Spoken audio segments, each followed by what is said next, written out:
The simulated universe had a lot of story to tell us about the swarm disaster event that was happening when Tazeronth was still terrorizing the universe. But it seems that in the chaos of the Great Disaster, one of the greatest empires that had ever existed, Glamoth, fell into obscurity. Before the swarm disaster, Glamoth was the greatest and most advanced civilization in existence, with territories spanning tens of thousands of light years.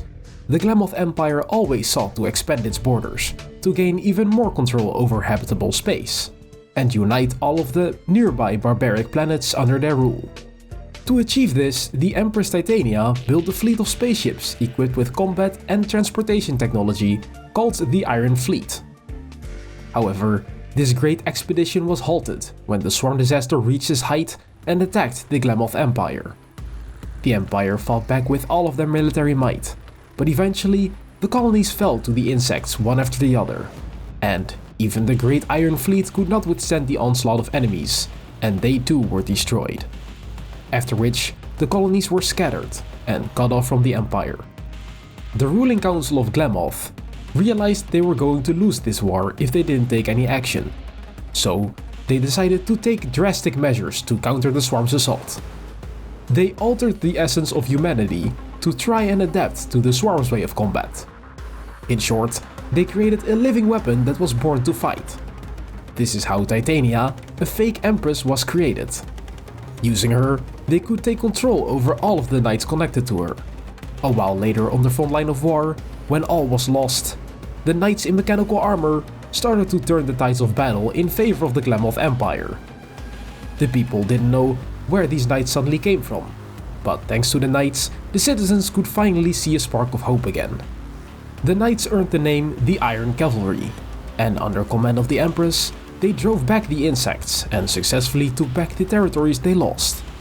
However, the battles came at a great cost, and the knights had to replenish the fallen soldiers just as fast as the swarm. Eventually, the Iron Cavalry themselves blotted out the sun, and the people started to fear that they had become too much like their enemy.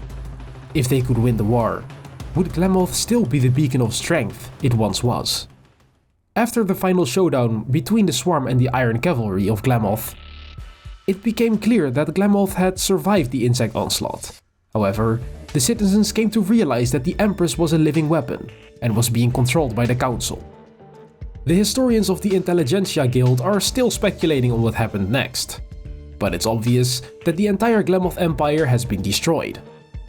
When looking at the remnants of the Empire, the space between the planets is littered by dead insects, mechanical armor, warships, and stardust. This is called the River of Death, because the original battlefield will be preserved there forever, as a sort of eternal silent tombstone, a memorial for what once was the greatest empire in existence.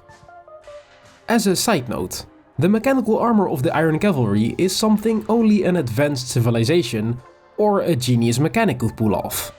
And since Stellaron Hunter Sam has a mechanical armor suit that we haven't seen anywhere else, could it be possible that he is one of the Iron Cavalry?